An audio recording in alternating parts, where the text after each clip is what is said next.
ప్రతిపక్షంలో ఉన్నప్పుడు మన కష్టాలు కనిపిస్తాయి.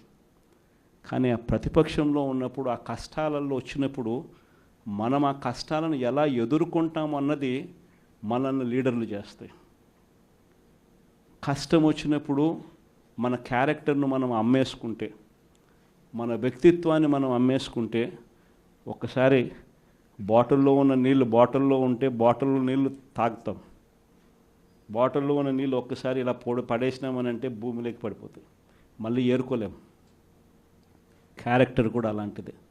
ఒక్కసారి విడిచిపెట్టేసినాము అని అంటే మళ్ళీ దాన్ని ఏరుకోలేం. ప్రజల్లో చులకనవుతాం, ప్రజల్లో పలచనవుతాం. ఇది ప్రతి ఒక్కరూ కూడా గుర్తుపెట్టుకోండి. కష్టాలు అన్నటివి ఎల్లకాలం ఉండవు.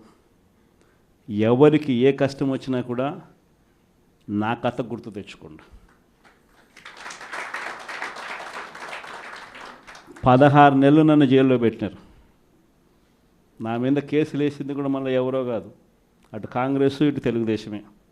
నా పిటిషన్లో ఎవరు పిటిషనర్స్ అంటే అటు కాంగ్రెస్ ఎమ్మెల్యేలు, ఇటు తెలుగుదేశం పార్టీకి సంబంధించిన నాయకులు.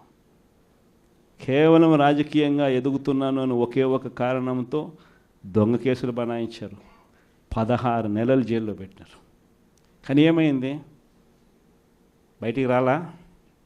ముఖ్యమంత్రి కాలా?